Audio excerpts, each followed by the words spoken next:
Okay, the furnace is turned down. So I'll call the meeting to order. First thing is approval of minutes of December 4th, 2018.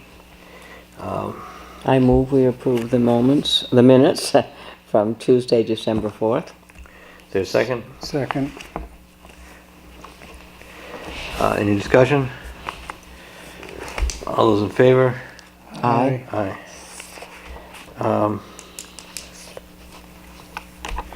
Let's see, next thing is addition to the agenda. I have a report on the steep grant facade program. So that's first thing. Second thing is various meetings with legislators, governors, council of governments last week, just various updates on meetings, state issues. So those are two things. Are there any other additions? Is there a second to add those two? I'll second that. Any discussion? All those in favor? Aye. Aye. Next, communications. It's been a busy week down here. The town hall is actually filled with toys. Heather Deneen, the social service agent, has done a great job organizing toys. A toy drive for, I think, 50 Cornwall kids, from young to teenagers, and she's had a lot of support from the local churches, Youth Service Bureau, State Police, Troop B. Individuals have given things. National Iron Bank has come through. Northwest Community Foundation has also supported it. So there's a lot of toys, and I think there'll be some happy kids in town. And they get to request what presents, types of presents they'd like. And Heather was impressed. There was no request for toys with batteries. It was all sort of puzzles, bicycles, books, art supplies, this kind of stuff. So she was pleased with the quality of presents, not just the quantity. So, and again, the broad support for that program. So it's a very nice it's a very nice event. Again, thanks. We've gotten a lot of holiday donations for the Food and Fuel Fund, and have been distributing fuel cards and fuel assistance and food cards to people that need it. So that's been again busy, and Heather's been doing a great job there. So next, any other communications? Public comment? Any public comments? We can chat as we go along. Next we have West Cornwall water septic sewer study group, and we've had 3 requests to join the group, which were approved and recommended to us by the existing study group of Betsy Preston, Lisa Lansing Samant, and Don Backman, all of whom went to the last meeting, and I think will be good additions. So is there a motion to appoint those 3 as members of the study group? I move we appoint those 3 as new members of the water septic study group. Is there a second? I'll second that. How many openings are there? I think there were 3. There are 3. Yeah. That'll bring it up to 9. I think, I'm not sure it's been at full strength ever since it started, because some people quit almost instantly, so. Right, I think other commitments or other issues. Right. I would, as we continue to, if we need more members along the way, I think I would urge it be members from all parts of town, not just the West Cornwall group, which is, I mean, Right. they may be the most impacted by it. Right. But I would hope that members of all of town realize that it's a town issue, not a West Cornwall issue, and that anybody from any part of town would be a good addition to the board. And are certainly welcome to come to the meetings. Right, so did we vote or we're still Nope, chatting? We're still chatting. Chatting? Any other Any other chatter? discussion? Okay, so all those in favor? Aye. Aye. Next is WMC contract extension. The town got a proposal from Steve McDonald last week. Did you get this information? It was basically his request. This letter here I think saying we got the letter. he was $7,000, and here's the explanation of monies that were spent. For last year, we appropriated $52,000. There was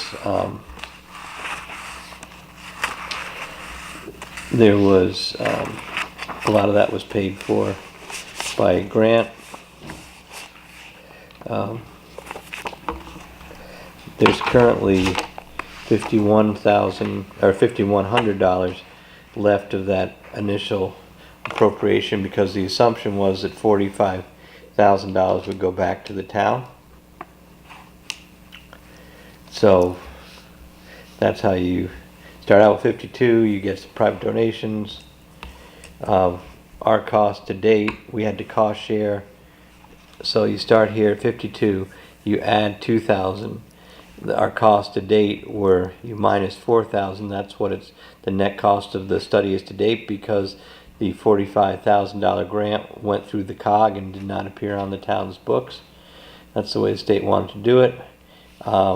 So that leaves us with a balance of 50,000. Then you subtract the 45,000 that goes back to the town general fund as was proposed in the original authorizing town meeting. That leaves us with $5,000, which means if we want to come up to $7,000 or a little bit over, we need to transfer $2,000. So Barbara's recommendation is that we propose a budget transfer of $2,000 to the Board of Finance to complete the to get us up to $7,000 available funds to spend on. The transfers from interest earned. Right. So there's a certain amount. There's a certain amount of money in the capital projects fund that goes from year to year, and the interest earned is available for spending out of the capital projects fund with approval of the Board of Finance. So we have the funds. So we have the funds to do it, but we have basically $5,000 on hand. If we ask the Board of Finance for another $2,000, then we would be good to go up to the $7,000. And again, he can start on that. And I don't think there's going to be any issue in getting that relatively modest amount transferred in to get the study finished.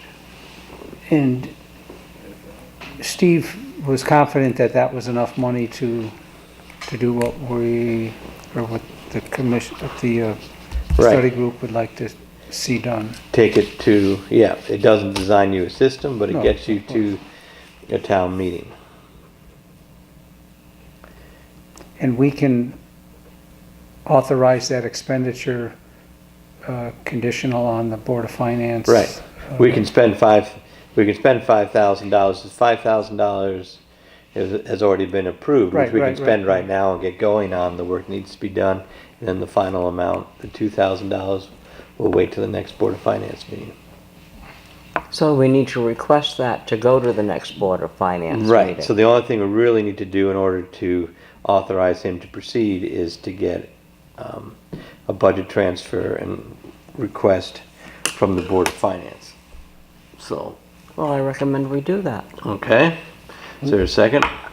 Sure, second. What we're doing, or what your motion is to, Yes, we have to expend, so the motion technically is what?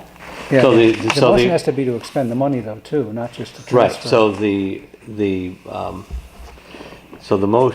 motion is to accept Steve McDonald's contract amendment and to fund that, to completely fund it with the $5,000 that's available now plus the $2,000 that of a budget transfer. So that authorizes us to actually accept his proposal in addition to transferring the money. And then that idea goes to the Finance Committee. Right, the for additional approval. thing. I mean, we can do $5,000 worth of work without any further approvals, but we can't complete all the work without the $2,000 transfer. So it's a two-part motion. First part is to accept his proposal of a contract amendment, and the second part is to request $2,000 from the Board of Finance to complete Well, that. I mean, you were saying was to accept Steve McDonald's contract amendment and to Right. fund it completely with the 5,000 available Right. now, and then $2,000 budget transfer. Correct.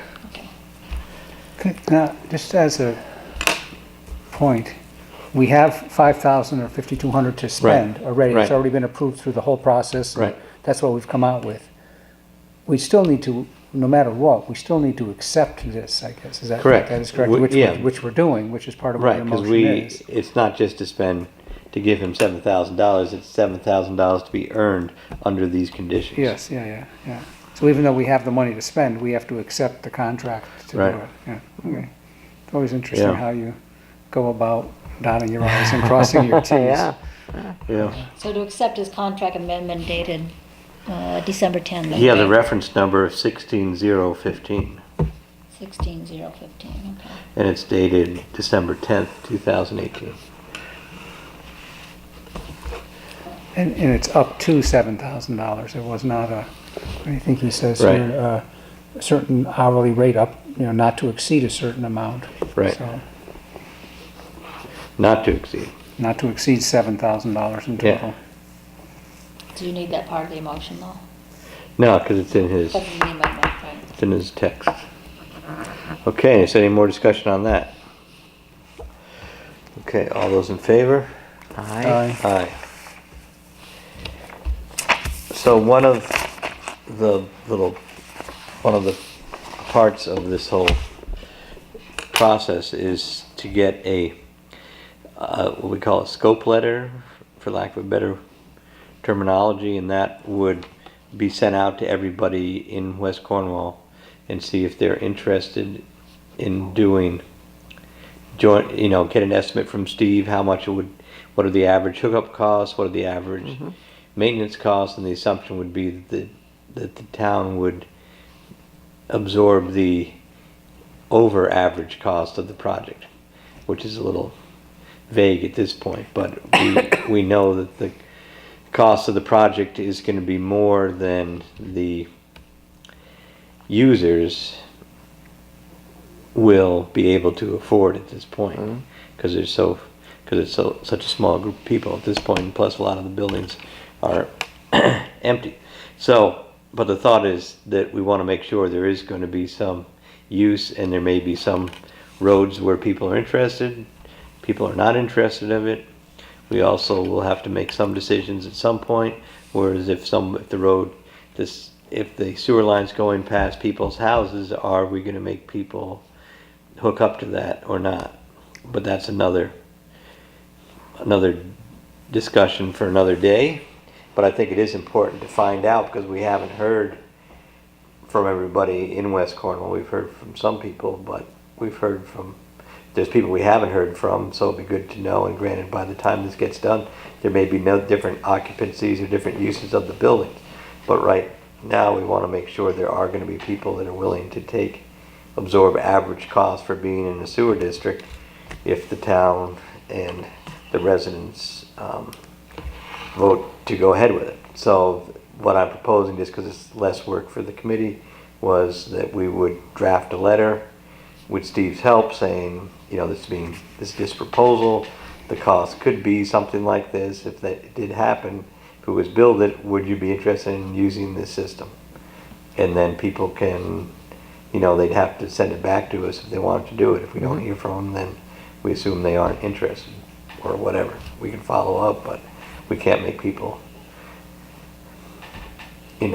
respond to us if they're not interested. But they would get a chance to say, no, I'm sad, I'm happy, everything's good, whatever, with what they've got now. So anyway, I'll work on that with Steve in the next while. Okay? Okay. That'll give us an initial idea of peoples that are saying, today, I'm willing to hook up. Right. And in theory, also, we'd send this down River Road 2, down, to probably Priscilla's house or somewhere in that vicinity, until you get farther down, and it doesn't seem like there's issues, but there are issues actually beyond Priscilla's house, until you get... We'd want to send it to every single individual. Right.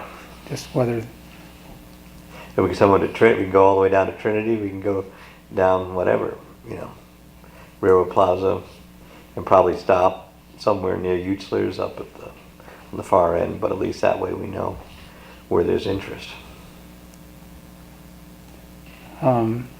Somehow wording it that's not a commitment, but it's a Right. a strong indication of what their preference was. It's kind of hard to determine. It's the chicken or the egg. You have to come up with sort of average hookup costs without. Right. That's sort of not basing it on just choosing 10 towns that it's Right. that it's occurred to.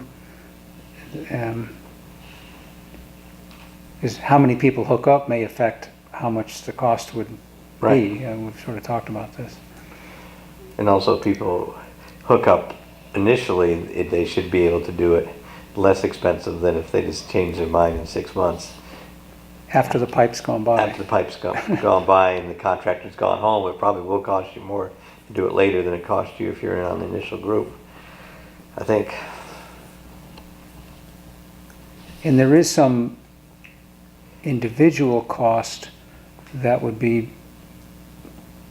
specific to each household Right. for maybe having to change around the plumbing in their Yeah. house to make it flow the right Yeah. way to come out, possibly. Right, so we could put that on top of these average costs. Each house could be totally different and could easily run more than that. But he's done a lot of these Right, installations, so have some idea what it would be. And again, we don't have to do that this month, but it would be good to get that piece of work done in the next couple months.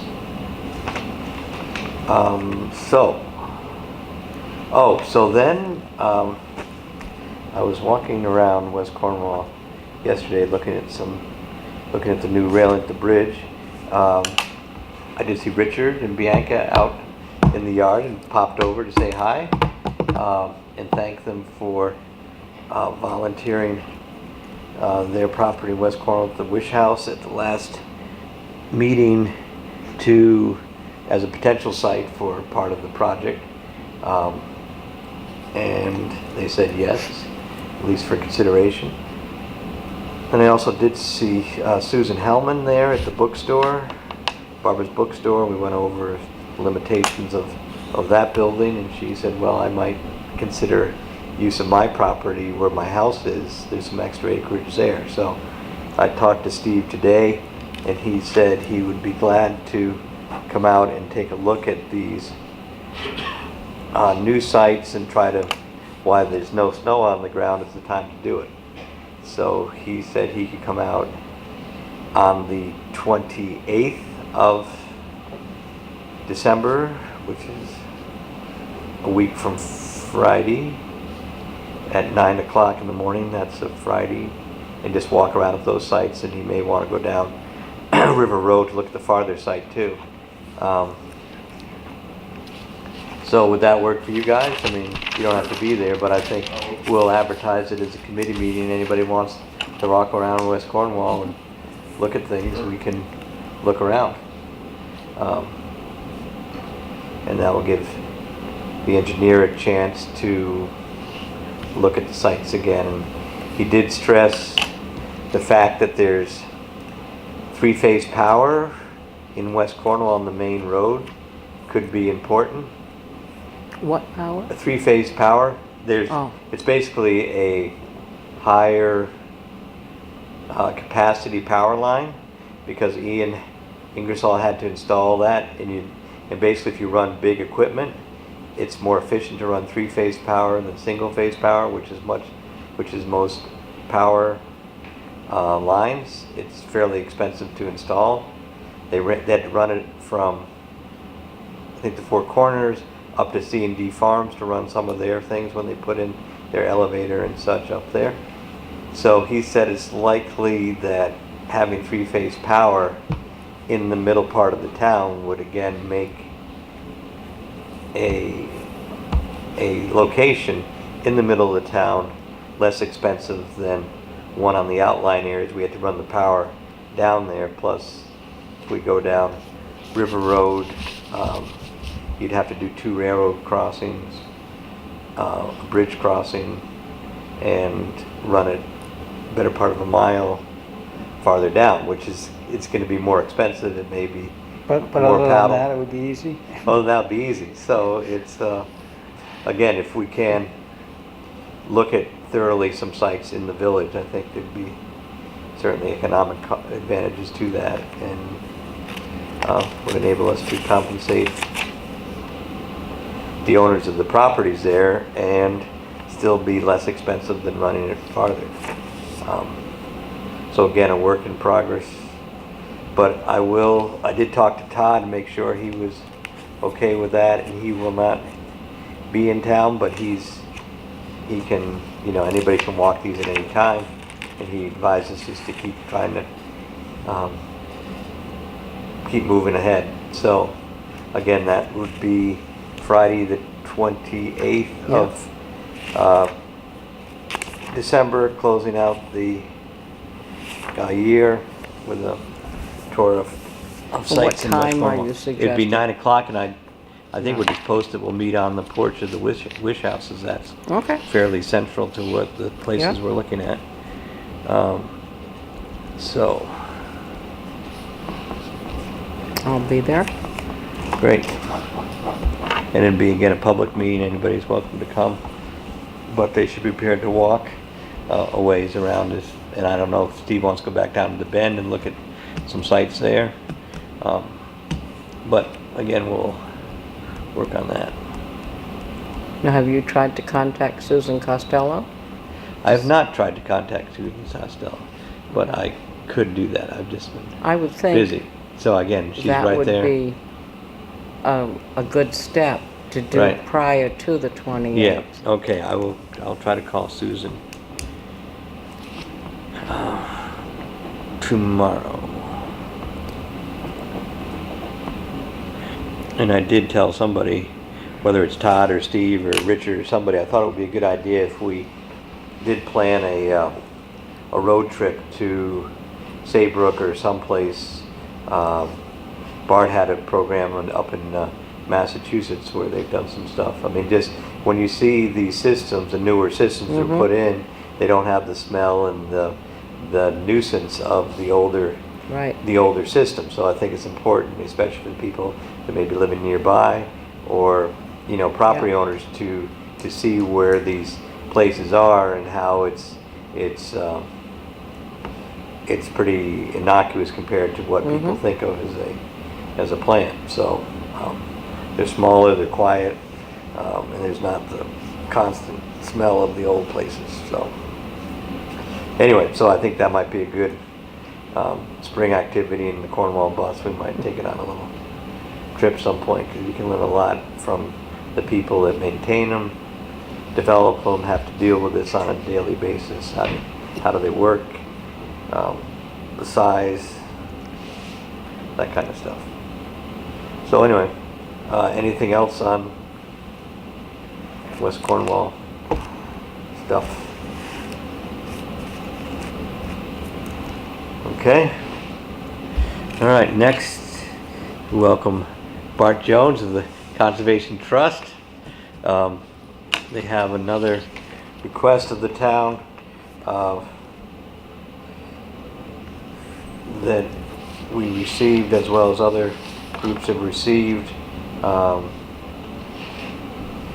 They're looking at an open space grant to help us preserve 72.5 acres of land on Johnson Road adjacent to Mohawk State Forest, Mohawk Trail.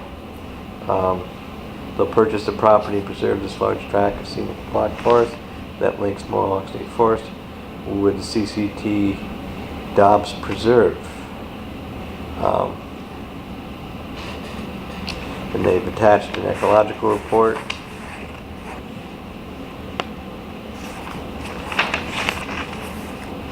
And which I think we read.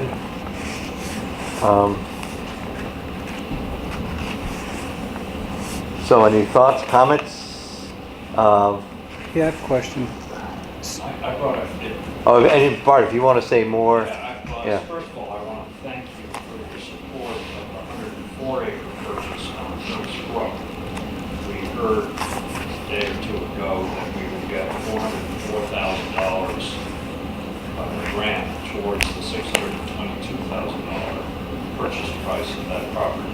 This is goes across Furnace Brook out onto Colesfoot Mountain, currently owned by one Alphonse Fletcher. We have a signed contract with him to buy it. I have received notice from creditors that they have an interest in seeing it go through. But at any rate, thank you very much for your support on that. And I have some maps that I thought might help you Sure. understand this property.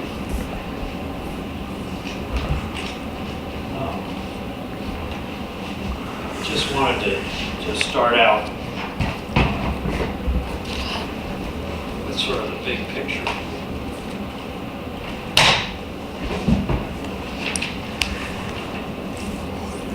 Just chair.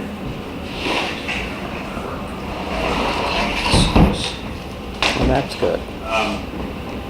This is the reason for 1987. That was when the Cornwall Conservation Trust was formed. And this is the way Cornwall looked in 1987. It had 6,252 acres that were preserved in 1987. This is the way it looks now. In 2017, there are approximately 11,000 acres, about 5,000 acres more, only 2,000 of which the Conservation Trust was responsible for, which is interesting. But that's sort of the big picture. Remember that there are about 29,000 acres in Cornwall.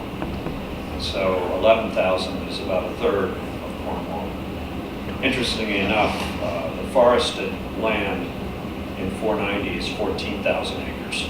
Wow. So tell me again, there's the total acreage of the town is about 30,000, 29,000, something like that? It's 29,000. Right. 640 acres to a square mile, or 46 square miles, so roughly 29,000 acres in Cornwall. 11,000 are now conserved either by, well, a number of different properties, including, interestingly enough, the Appalachian Trail Conservancy. They actually own some property down here across from the Appalachian Trail. But at any rate, it's the difference between 1987 today is 5,000 acres. So over 30 years, an additional 5,000 acres have been conserved, 2,000 of which the Conservation Trust is responsible for. That's just sort of a big picture. Zooming in a little bit.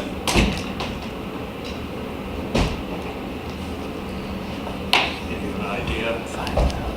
And I have a smaller map that I'll show you. But the property in question is right here.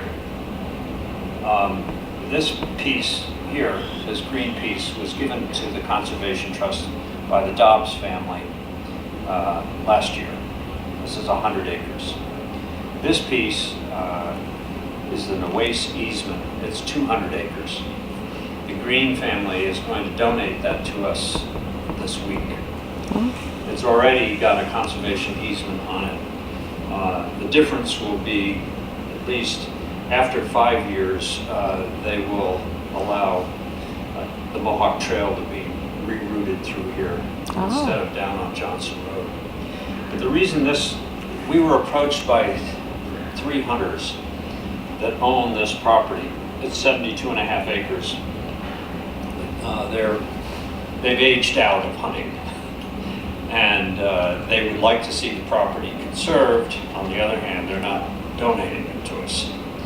It was appraised at $475,000. They're willing to sell it to us for $465,000. We're applying for a state open space grant based on that purchase price. I did ask them whether they would be willing to take 10 acres off and sell it for affordable housing. They said no, they wanted it conserved for wildlife, even though they're hunters. But the important part of it is, this brown is the Mohawk State Forest. The Mohawk Trail, I'll show you on the smaller map, you can see it. But you can see this 200, 100, plus this would make this an uninterrupted forest and a wonderful wildlife corridor. I'll show you the smaller map. I have a copy for each of you.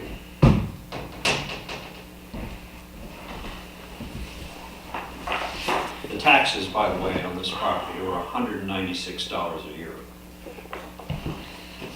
Kind of hard to believe, frankly.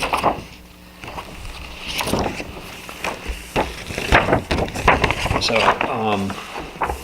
the blue. Is the blue that The we're blue talking is the about? property, and you can see the dotted line is the Mohawk Trail, Okay. which right now comes down along the property line of the Dobbs Preserve down to Johnson Road, and then it goes along Johnson Road and picks up again along the Evans Preserve, Oh, yeah.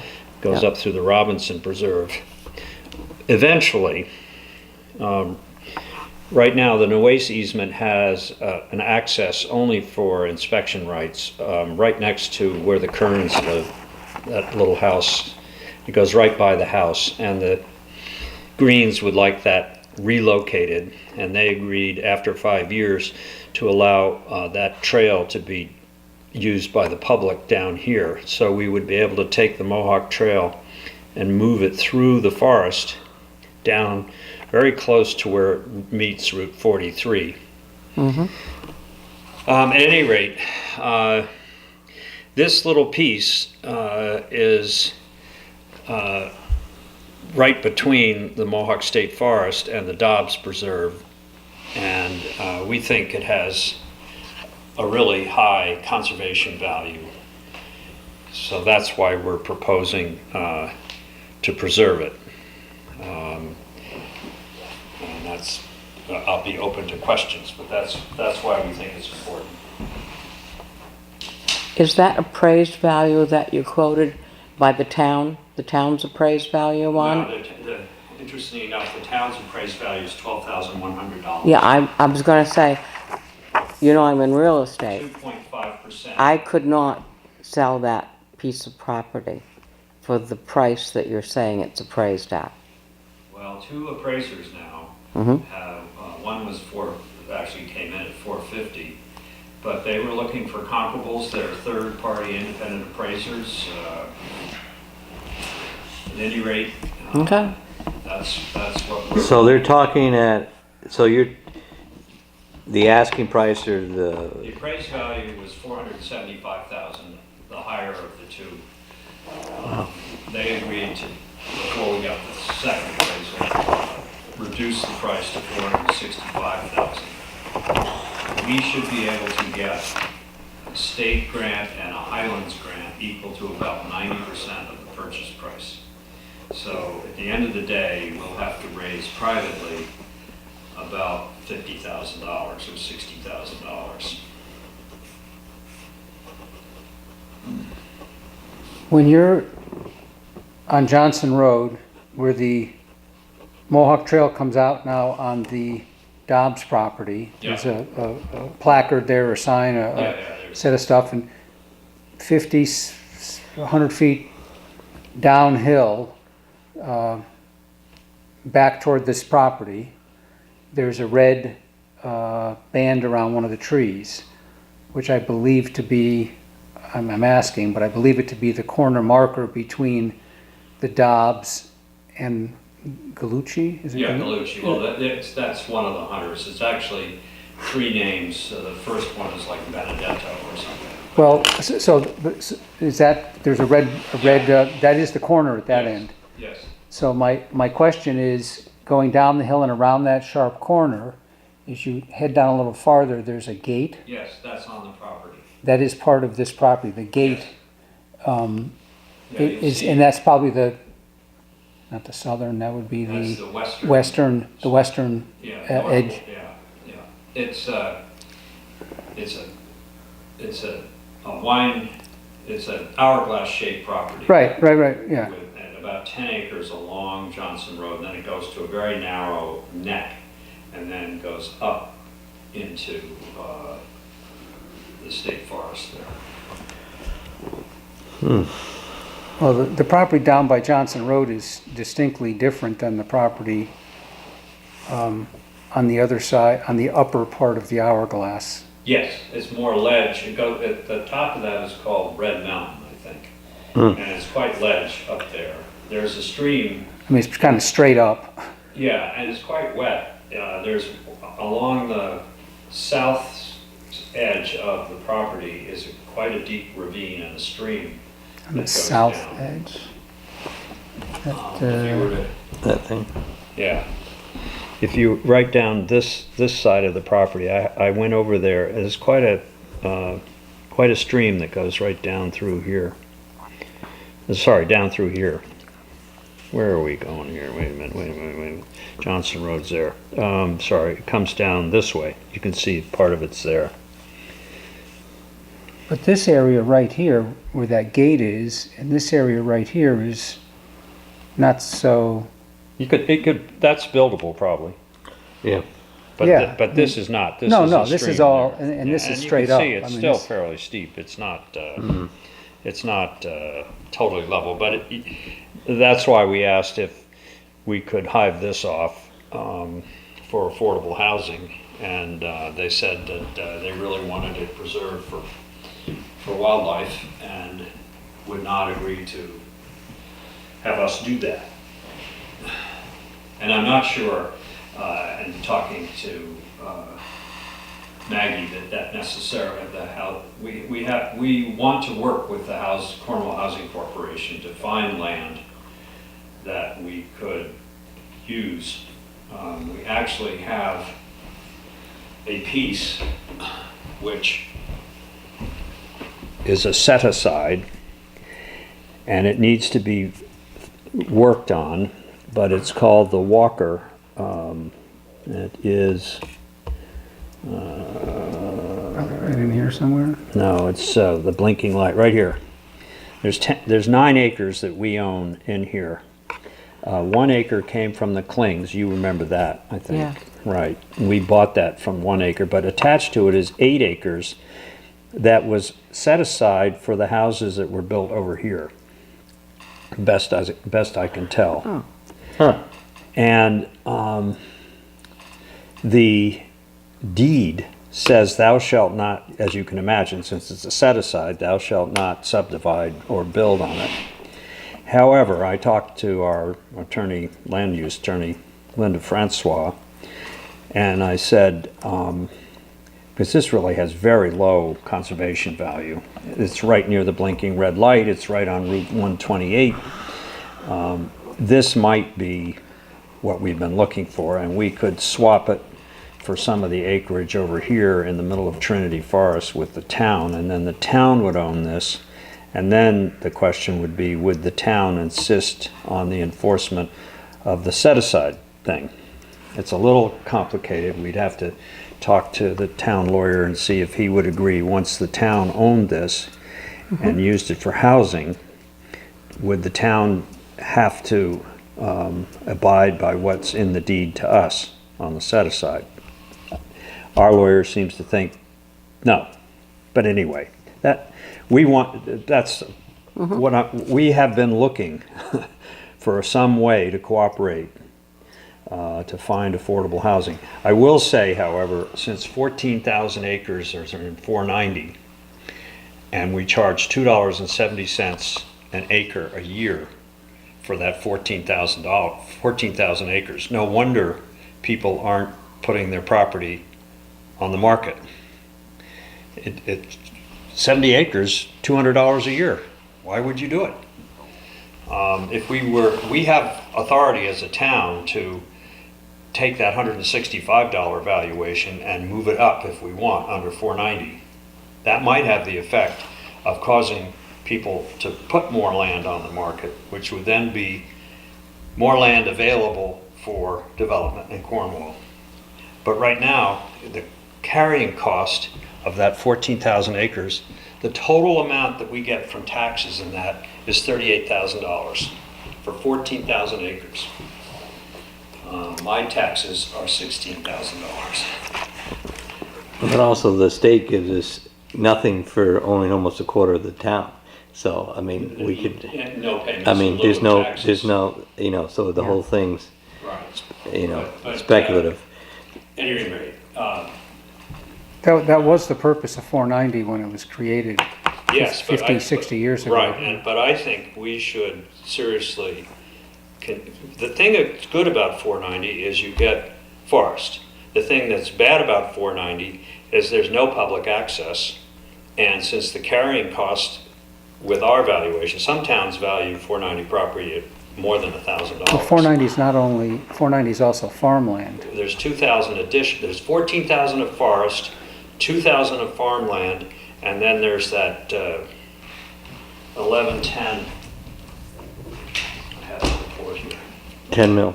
The 10 mil, here I can tell you exactly. There's 2,406 acres of farmland in 490. There's 14,093 acres in forest and 1,917 acres in 10 mil. Total of 18,416 acres.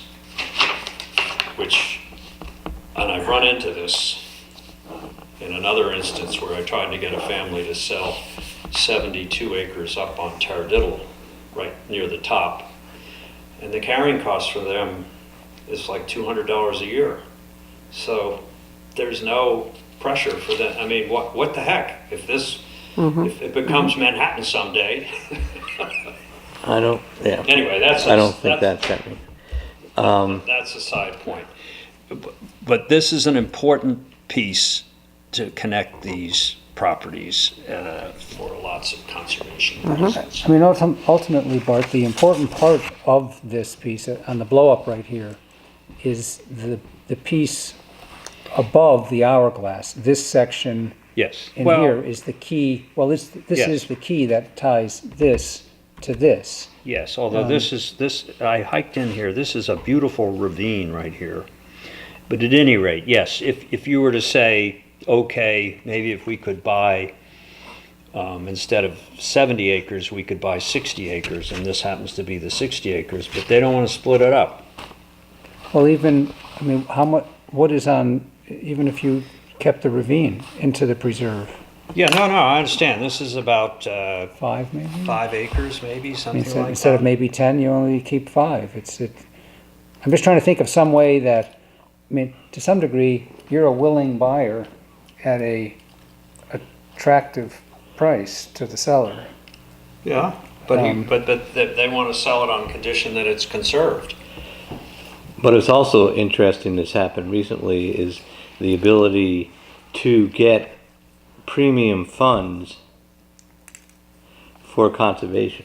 I mean, that's different. I mean, Priscilla says that's 450 is above market value. That's interesting. Well, mean- I think Priscilla's saying, in her view, trying to sell it for that price would be very difficult. On the other hand, these are very trusted appraisers, and Steve Flanagan and Bob Bartos, both well-respected independent appraisers, and they're doing their best to find comparables, and so their best estimate, it's a little like Antiques Roadshow, their best estimate as to fair market value is this value.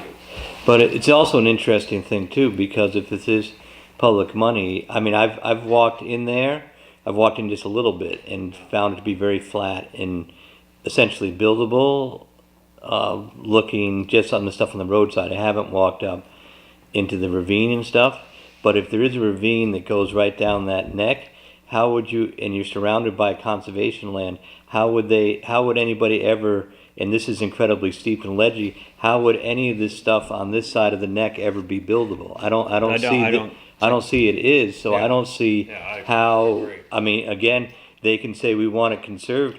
Well, I think God took care of that. And what he did, the regulations did, and then the state of Connecticut, because they have such little land, I don't think any town board would allow anybody to put a road up. I mean, I'm just guessing, there's no way you could get a road There actually is a road that goes right along the neck there. right But- along the neck. Yeah, but That's a logging road, though. it's a logging road. It's a logging road. And what grade is it? I have no idea. I mean, it's just an old logging road. Yeah, So I'd yeah, it's sort a of like logging to road. look- Yeah, you can get in and out with a I logging mean, truck. It's been locked. it's been, yeah, you can, but you can get anywhere with a logging skidder, but that doesn't mean this, I mean, I sort of think this is prime conservation land, but I'm, again, looking at the maps that have been done, there's so little buildable land either for private or for affordable housing in town. Like Richard, I'd like to think of some way, if it's possible, to split off some of this land, and even if it's not for the housing corporation, the true value to the town isn't what's being paid now, but what would be paid if if somebody did build a house there. And I think also there's going to be wildlife, even if somebody puts a house on the side of the road. I mean, this whole Believe me, place, the town is crawling with wildlife. It's If they would agree to sell it to us, and we can't say we're buying for conservation and then turn around and tell the town, oh, we're gonna hive off 10 acres for housing. That would blow our credibility. And Well, I don't know. With who? Well, for anyone like the Dobbs family who donated their property to us for conservation, if Right. it turns out that we're looking around, it's sort of like that Proposition 2 for the state forest, having to have a hearing before you sell it. You can't do it on land that's been given, but on land that hasn't Well, yet that's been why determined. But I that's don't see why that. That's why I asked the seller, could we hive off 10 acres for public, for affordable housing?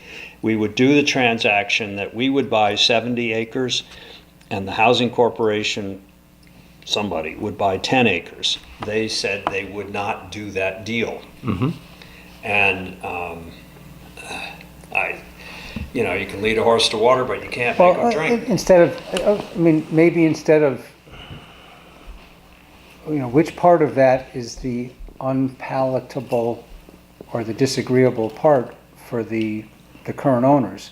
Maybe it could be the size. Maybe they don't want to do 10. Maybe they don't want to do anything at all. They just want to conserve the whole thing. Well, I mean, that may be what they're saying, but I'm back to if the price that they're looking for, the appraised price is 450. That's $7,000 an acre. That's not bad in Cornwall. But also, the only For a reason it's up mountaintop. at that level, if most of this is unbuildable, the only reason that would be anywhere near $400,000 is the fact that somebody could build on it somewhere.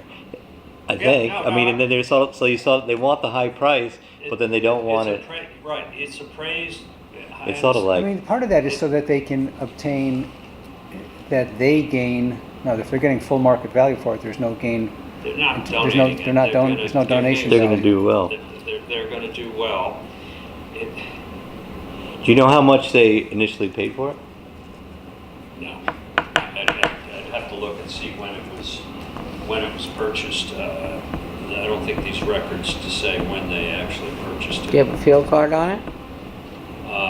We might, I have the appraisal, probably in the appraisal as to when it was purchased. I don't know what they paid for it. But the point is, at this stage, we have a contract to buy it for Yep. $465,000. We think it has conservation value. We tried to hive off some land for housing, not successful in doing that. We would like your support in going to the state to get this grant. Without your support, we get a little lower ranking than we would with your support. But we think, given the fact that this has public access, it has recreational value, it has conservation value, that this is an important asset to be conserved by the town. It's not in the middle of Cornwall where you would say there should be, housing. And there's 20 acres on Popple Swamp Road for sale for housing right now. You know that. You drive by right across from Connie and Jane's house that was part of the Hare property. Right. That's for sale. That's $200,000. Do you know how much the state gives away out of this open space fund every year? About a couple $1 million. I A couple think. $1 million. You know how it's funded? It's funded by a fee Right. paid on every recording of an instrument with the town for deeds, transfers, $50. That's how it's funded. It's called the Community Investment Act, and it's used not only for this, but also for the Department of Agriculture, the Keniston farm that we helped preserve. The money for that came from that. Huh. So would the state, in a perfect world, they wouldn't care if you lopped off 10 acres, if you bought 60 of the most critical acres? Does the state care? Well, the thing is, we applied for 72 acres. We'd have to cut back our application to 62 acres.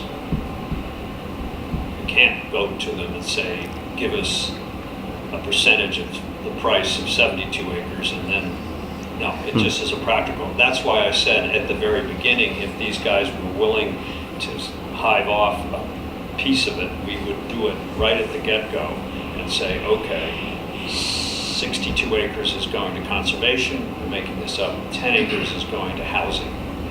And then we would apply for 62 acres and work with the housing corporation to find a way to buy the other 10 acres. But these guys don't want to do that. They're hunters, they want the property conserved. Now, I suppose you could say, well, somebody could come along and just buy it, pay them the money, and develop it. But I don't know whether they'd be willing to sell it.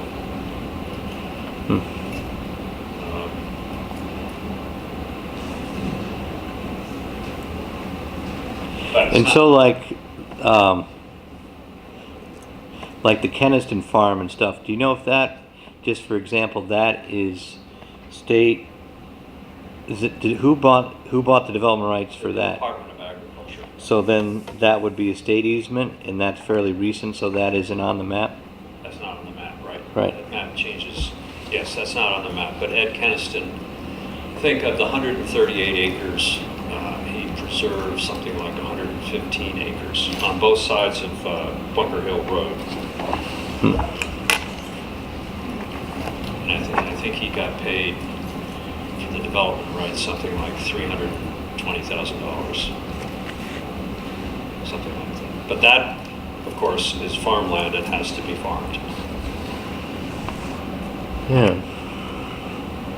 I mean, my concern overall, not just with this property, but looking at the big picture of what's going on and looking at the maps that have just been put out as part of the Plan of Conservation and Development program, is that there's very little buildable land in Cornwall right now for sale or not for sale when you superimpose the wetlands restriction, the slope restrictions, the permanent protection restrictions that are on it. And the thing with, You're saying that of the 20 square miles left in correct, Cornwall, there's very little buildable land that's out there. I'd like to see, I can't believe that of 20 square miles, which is double the size of New Haven, that there wouldn't be sufficient land to build on, given wetlands and everything.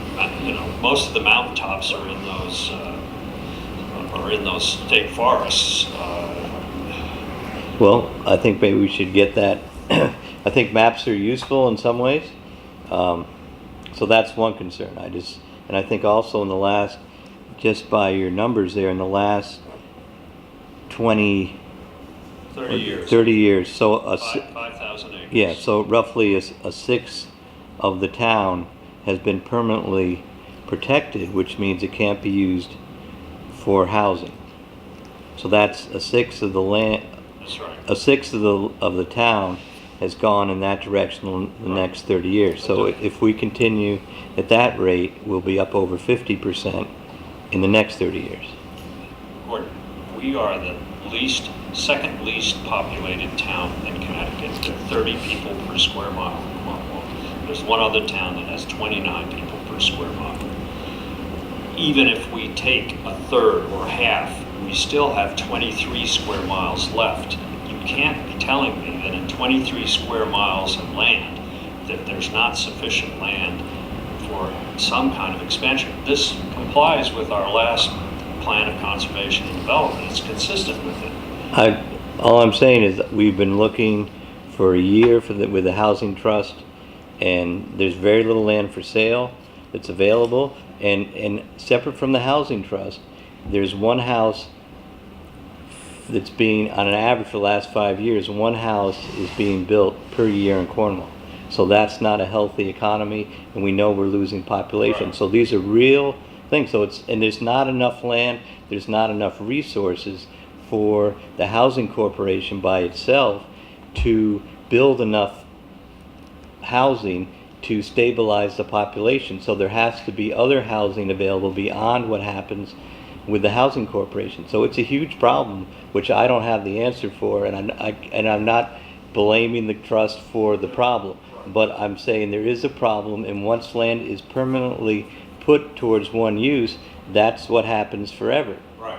And I think that's a big deal. If we're talking like a sixth of the town, there's a fifth of the town, there's a half the town. Those are decisions that will permanently bind the town to certain things. And if you're, Well, let me suggest that 14,000 acres is in 490 of forest, not the 2,000 acres of farmland. The town could raise the assessment on that 14,000 acres of forest to a reasonable point where the owner of that would probably want to put it on the market. That would give you a lot more land available than is being warehoused at $2.70 an acre in taxes. but I think also if We get beaten on for 2,000 acres of conservation land because there's 14,000 acres in this 490 program. The difference is that neither one pays much in taxes. One pays nothing, and one pays very, very little. And it's private. So one pays nothing, one pays very, very little. The issue isn't the taxes as of today. It's the potential of what taxes could be earned 10 years, 50 years from now, or what could happen to it. All of that land that's in 490 it has very little carrying costs, but it has the potential, if the ownership decides, to be changed into something else. But It has the potential to have that happen. I understand. But once the land, I think what Gordon is saying is once the land is conserved in some way, permanently, it doesn't have that option. Well, We could say the same thing as once a highway's built through Most somewhere. of the land we're buying is not terribly suitable for housing. I remember when we preserved Trinity Forest, people said, why would you bother to buy that? Because it's so rocky and steep and wet, it can't be developed. Well, we bought it for conservation purposes. But back to your point on the 14,000 acres. Gordon is talking about an immediate problem, not a problem 10 years or 15 years from now. We need more land right now that's affordable, that we can build affordable housing on. 14,000 acres of it is being warehoused in effect. And that 14,000, ironically, is putting pressure on us trying to conserve 72 acres. It doesn't equate to me. Well, I just think it's a dangerous, And I also, we can get a report on the 490 program, but I believe those values are set by the state. No, they're not. They're set by the town. The They're, town they're has- set by the assessor, but there has to be some market rate there has to be some market rate thing. There's a range. She can't set 490. There is a range, but we're at the low end of the range. You should look at that. Some towns are up at $1,000 or more an acre for this 490. Now, I think I would contend that that's be careful what you wish for. well, we provide Because hiking trails, we provide recreation, we provide hunting. There are all kinds of public resources that we provide. That 14,000 acres, private land, you can't go on it. I don't think that's a true statement, because our private land, has a blue trail right through it. Well, So I mean, I don't think you can Blue take Trail credit is for true, all. but, Gordon, all the you cannot recreation just town. walk around private property.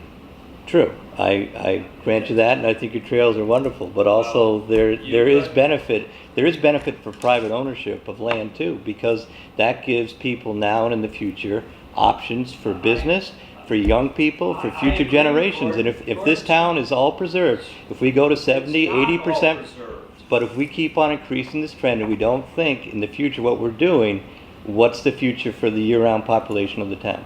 I think that you have to come up with a better scenario than just saying land. I am very strongly in favor of this wastewater treatment facility, because I think that would allow for a building of apartments, which would then be more affordable and actually would be helpful to the older population to be able to downsize and then free up housing that's more appropriate for families in the town. To beat on the conservation of property as the problem is not fair. Well, I think also this town is probably, with this board's blessing to date, has a record probably unmatched by any other town in the state for conserving land. So all we're saying is we need a balance. We need to be looking at, we have a lot of responsibilities, and we have to be looking at all those responsibilities, not just one responsibility. And I think I completely agree we've with met that. that challenge pretty thoroughly by helping you get $400,000 out of the $2 million they awarded last year. That's a pretty good record. And I said, if we look at the record of the town, I think we have a pretty good record. Yes. When I walk on this, again, I want to do more research. And I think probably where the board's at is we're going to look at all requests very carefully, because we do have other concerns about what the land in the town's being used for. I understand. And we have been looking for other use, and there's not a lot out there. I understand. I understand what you're saying. It would be good if you could identify where you want development to take place in the town. I think there is a sort of measles map, that I call it that shows in the last plan of conservation and development what a fully built out Cornwall would look like and where the housing would be. Those studies have been done. To say that if a third of Cornwall is conserved now, that means you have about 28 square miles left. 28 square miles, you just can't be telling me that that's not enough room for the town to build on. It's twice the size of New Haven. But I said you also. I know, we wetlands, could. there's no big lake in the middle of this town. It's not like we're in the middle of Great Lakes here. This is, I think the strength of Cornwall, as it's said in the plan of conservation development, is its rural character, and we want to keep its rural character. You've been very good about that. You've supported us on that. This is not going to be a major dent in the scheme of things, and I think if the model for Cornwall is to be a suburban Ridgefield, that's not the right model, I think. Well, I think that's just a ridiculous concept because it said we're building one house per year for the last 10 Yeah. years. We're not Ridgefield. We're not even anywhere near Right, I that. agree. In fact, we're more likely to empty out and become a vacant, empty town than we are going to be a thriving suburban place. The thing I like about when I go to a suburban place is you actually see kids and young families running around. We have a very different set of issues Right, than but- the issues that are facing Ridgefield, Right. which is when a lot of these regulations and that was the fear or the concerns 10 years ago when people put out the measles map. The measles map didn't come to pass. In fact, there's some years where there's no land sold at all. So I mean, that does not seem to be the credible threat at this particular time. And I think we agree more than we disagree. I know we But do. we're being careful I as far understand. as what we're doing. I understand, I understand that. And I don't see this as particularly high. I don't see this as, unlike perhaps the Trinity piece, which was visible from the river. This is surrounded by state land. It's steep. As somebody said, it's I think God protected it from development. It's not a high, and if they sold it and somebody built a house on the edge of Johnson Road, I think that wouldn't really bother me. And in fact, it might help the tax base, and it might create a few jobs for carpenters. And I think probably the side of Red Mountain would stay protected I don't regardless. I don't And- think you can expect an affordable house to be built on land that's that expensive. Now, maybe if you had more land for sale in Cornwall, it would be less valuable. I don't know. I don't know. I think that one of the key things, one of the discussions all the time is about affordable houses, but it's also about houses. I mean, are any houses affordable? I don't know. Not just affordable houses, but houses to be built.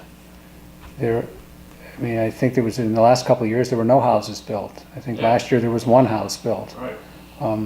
I'm not suggesting I want to see 10 or 15 houses built every year, but having a couple of houses built is not out of the question, and it doesn't, I mean, affordable housing may be the most important aspect, but just any house being built. Right. We need market rate housing too, and that's one of the great things the state is doing is they're allowing projects to mix market rate house with affordable units. So it's not, because a lot of people in Cornwall don't meet the requirements for affordable housing either. So there needs to be a bunch of different housing solutions that happen, Well, and I'm not actually- sure we're going Well, one particularly in this direction. Well, one of the things that happened in Norfolk recently is that they rehabbed a whole bunch of buildings, old houses in the middle of Norfolk for affordable housing.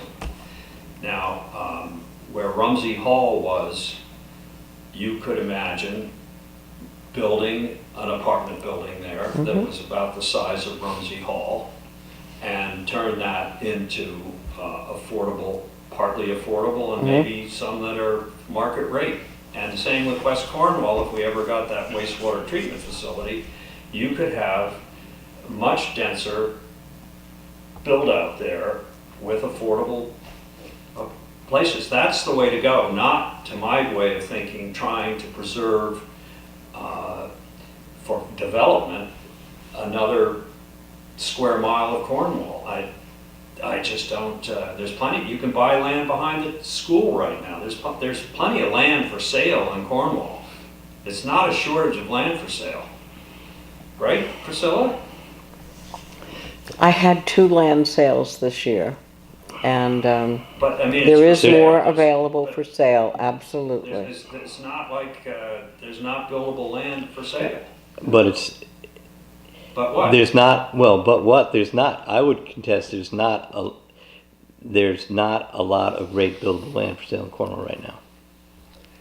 There's not a lot of great buildable, we looked at the land behind the school with the housing trust. You know- It's steep and it's rocky. No. And we've looked at a gravel bank, Yes, but I mean, putting housing in a gravel bank isn't a great idea either. I agree. So- Ironically, as you know, the best land to build on is farmland. Right, which has been preserved. So we have met that challenge. Well, We've met the challenge.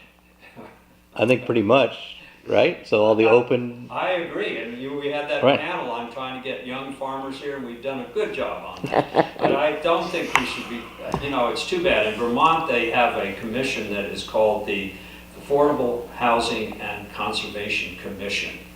We want to work together to find solutions for affordable housing and the development of Cornwall. We are not anti-development. And what we're trying to do is to take advantage of a state program for open space and add on to conservation properties that have some rhyme or reason to be conserved. This is one of those properties. It's an opportunity. We'll go forward with it whether or not you support it. But it will help us get a better percentage from the state if you do support it. understood. I'd still like to take a look at it. I'd like to see how much, doesn't mean everything, but I would like to present the board with that map that I saw from, as far as how much buildable land is in Cornwall once you overlay all the restrictions to building. And Well, let me see what I can do to help you with understanding that. Let me see if I can. And I think this, having this map is really important, because I said, we're looking at this as not just an isolated thing, but where does this fit into the bigger picture of what's going on in the town? Okay. And But don't having this forget, information is very Part helpful. of what's buildable is also restricted by zoning. That there are 5-acre zones and there are, that's another overlay of restriction in the Right. town is 5-acre zoning. And you know that is a way to suppress housing. I think one of the major restrictions is ownership. Sorry? One of the major restrictions is ownership. Somebody owns the land and they don't want to sell it. Oh, no, I understand that. And But I mean, and they're in terms in, of what's developable in my neighborhood, you need to have 5 acres. I understand, but my point is you could place on a map major areas that are developable, and they may be someday, Right. but it's not gonna be happening anytime currently because those property owners are not interested. Right, and as my reasoning partly is, if you only have to pay $200 a year to warehouse 70 acres, you'd be a fool to sell it, except when you absolutely just finally decided you had to sell it. $200 is nothing to keep a piece of property. It's nothing. Honestly. But I don't think it's a bad thing too, to have the town's people have some options that don't get all decided in the next 10 or 20 years. Because we can't decide what the town's needs are for Well, 50 we're years. working So on this. again, having all the land owned by the state as a forest is not a town. No. It's not a town. That's correct. So we need to have some options. Right, and we need to think about how we might use our resources. One of the thoughts I had was, the High Line in New York. If you had a river line here instead of a railroad carrying garbage, that river line could give you as much a shot in the arm for excitement and interest in this area as anything. There are lots of things that we could do to capitalize on our beauty that would bring young people and restaurants and all the things we want to this area. I don't think it's a matter of not enough land. 46 square miles is a big. Right, but something's out of whack too when I go to Sharon Hospital and they tell me the average worker at Sharon Hospital commutes an hour to work. So that means they're going through Cornwall, through Goshen, through Sharon, through Salisbury, through a lot of places in order to work there. So, and a lot of these people don't want to drive an hour. So there's something that needs to be worked out. Correct. Bought a house over in Georgia. Right, and Tommy looked in Cornwall for a year and a half and couldn't find anything. So it's out of whack. I often wonder, should Debbie and I just simply say, here, take our house, it's free, have a young family move into it.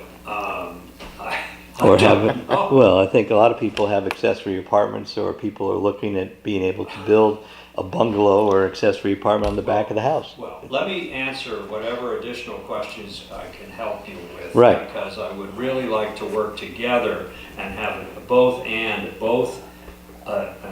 economically, you know that, economically vibrant town with affordable housing and conservation. I'm not trying to do an either or. I'm trying Got to it. take advantage of that. So if you would let me have additional questions, we can address this again in January. We have until February 7th to get our application in, and I don't want to rush things. Good, it sounds good, so I'll dig up we'll take some more hikes, get some more maps, I'm happy to and, give you a tour or right, whatever. All good. right. All right, Well, sounds good. Thank you for All right, spending the time to consider this. And thank you for the Thank you. map. very good.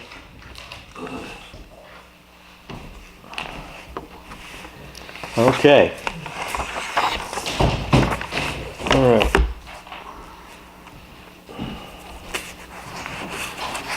Okay, next we have Bridges, Lake Road. Met with Roger. We sent you a little bit of engineering stuff. What Roger's doing is trying to come up with a fairly simple engineering packet. I don't think we've got that yet. And so he's going to be talking to a couple engineering firms about seeing how we can do a design build project on Lake Road without having to do a lot of the engineering ourselves. Didn't we, what we received, Yeah, Is that it was only one, one of- that was one proposal, which seemed like that was a lot of, it was $30,000 or so upfront, yeah, wow. engineering stuff, so, yeah. So that didn't seem like that was what we wanted to do at the current time. So, Is that the stuff that you sent to us on the 17th of Yeah. December you're talking about? Right, this was today, I Okay. think, wasn't or it? today, it's a whole pile of surveying and Yeah. Yesterday, or today, engineering, maybe it was yesterday. hydraulic But- analysis. So, I mean, what I So- came out of it was there were several components Yeah. to what was being sent. Right, Survey, geotech, yeah, Yep, wetlands, and then the hydrology, right, and then sort of coordination. yep.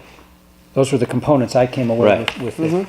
And then Right. maybe they sort of all have to be done, possibly not the geotech part, but you need the hydrology to know how big you gotta build it. right, I mean, we wouldn't leave that to the design build people. We're gonna sort of tell them yeah. what we You want think. to do something, do a 100-year flood or 200-year flood. I think we. But there's probably a simpler way to do it that wouldn't cost you $16,000 to get Yeah, that. now that, Because we got a 6-foot pipe now, we probably want to have double or triple that.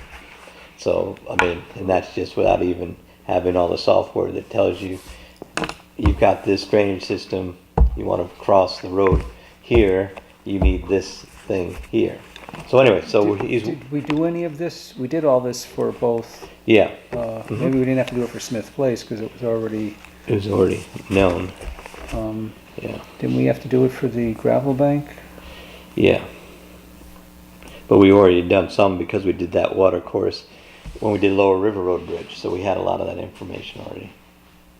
We know there's 6,000 acres Right, draining down right, Millbrook into right, West right, Cornwall. right.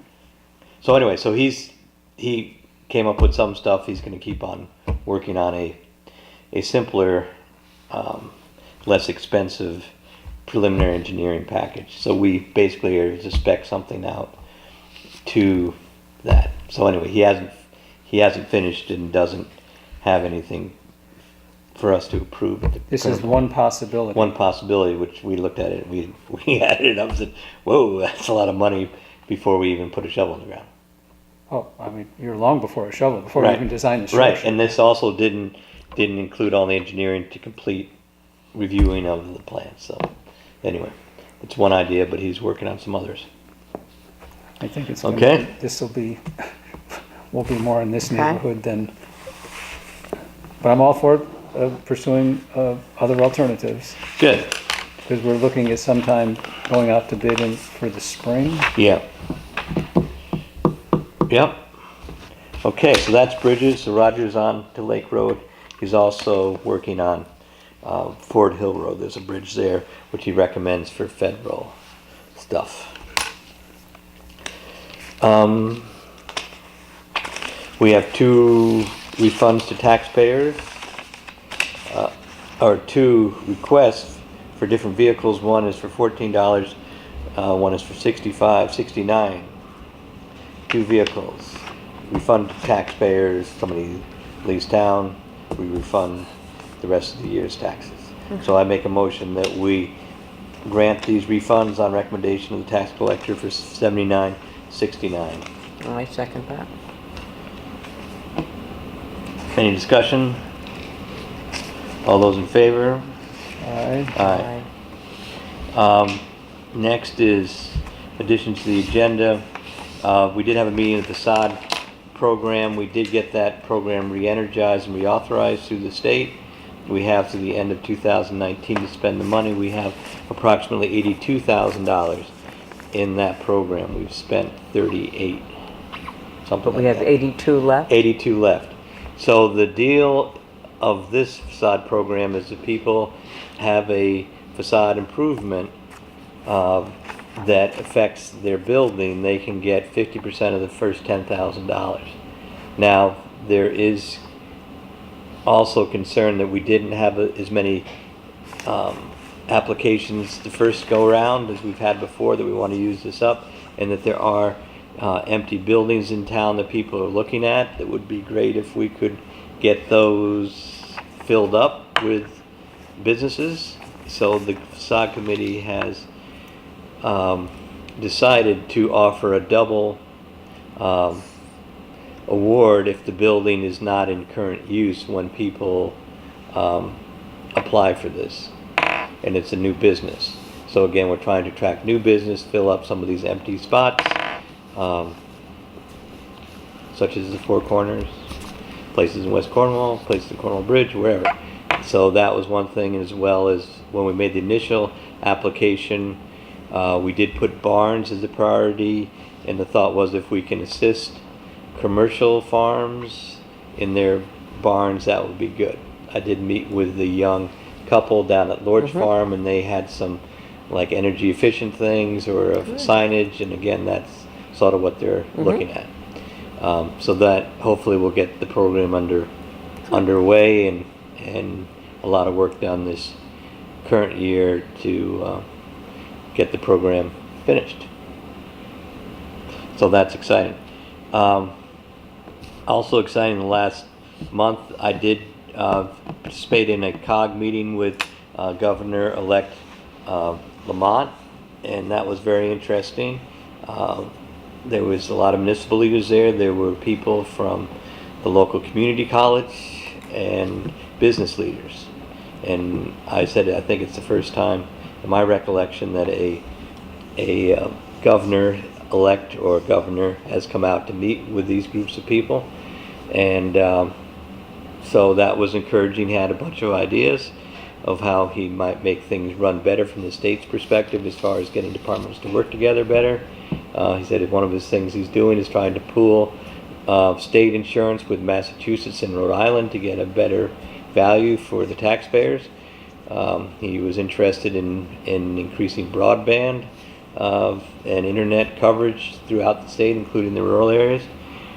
He had some ideas about getting increased funding for some projects in Torrington as far as reclassifying their federal designation.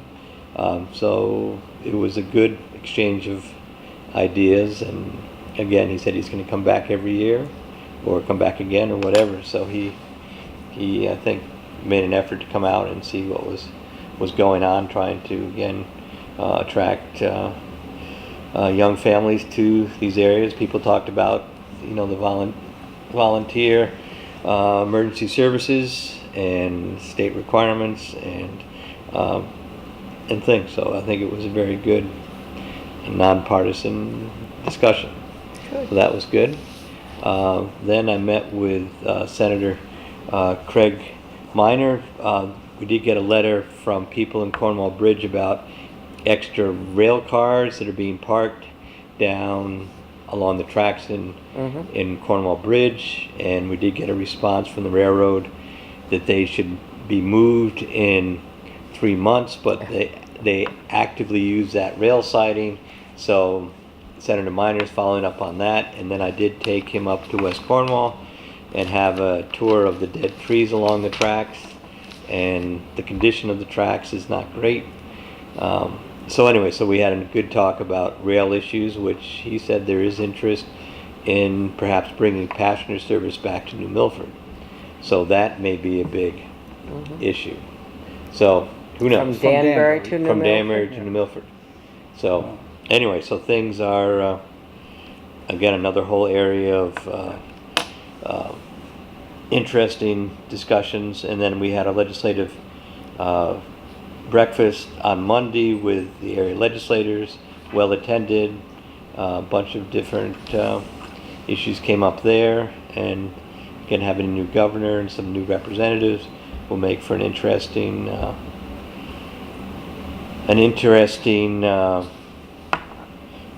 session. The governor did promise or try to keep the towns whole and not take away town aid, but there is a major budget deficit facing the state of Connecticut. So how that all works itself out remains to be seen.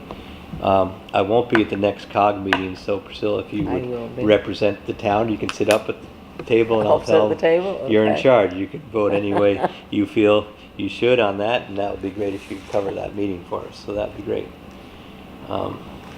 You'll be in Hawaii? I'll be in Hawaii. I'm a little jealous. A little jealous. So it'll be an exciting trip. I did talk to some of the people that have visited here, the Obakaya thing, so we're going to have a good get together. So that'll be good. When do you leave? 6th of January. See what happens. So, Did the governor have any conversation about tolls? he did say he was in favor of doing tolling trucks. I think that was his approach. Tolling trucks? The interstate trucks. They're gonna do that with toll booths or the No, overhead thing? everything would be, Gantries. Gantries. It's all gantries. yeah. But nobody does So- toll booths anymore. It's all Yeah, it's all so gantries. I think you're probably gonna see him push for some tolls. Again, I think whenever I go anywhere, there seems to be tolls in other places. It doesn't seem like a shocking Yeah. thing to me. If I was on bigger roads more often, maybe I would be upset more than I am, but I think the Some of state has to some of raise the some revenue information to that I fix stuff read up. that said that the roads that they were considering would be 95, 95, 91, 395, Route 8, Route 9, Route 2. 84. Oh, and 84, yeah, Right. I'm sorry, I forgot 84. Right. Yeah. And that there would be, not zone pricing, but congestion pricing. Right, yep. That it would be more expensive, go between during 6 regular at 9 in the times, morning and 4 and 6 at night. Interesting. Yeah. And be a different price other times of the day. I think a key thing too is if they raise money by the tolls, from what I understand, it has to be spent on that roadway or in that corridor. It can't. It You can't be can't. used for anything You else. can't toll them on 95 and then use the money to fix the covered bridge. Right. So that's we set up the I'm toll. not- That's we all set up the toll house again. I'm not as positive on that. That's what we were told by DOT. Oh, is that right? Yeah, it has to has be to- in that corridor. Now, what the corridor is, I don't really know, but it pretty much has to go. And every time I've been on those roads, there's that's where the big projects are. Yeah, that may well be true. That may well be true. So- I didn't realize that. Okay, anything else? All right, public comments? Any public comments? Okay, all right. Thank you again, Richard, for offering your Thank you. property for consideration for the Oh, great. No thing. problem. Okay, That's it then, huh? that's That's it, it. pretty much. Then we're into delinquent taxes, paying bills.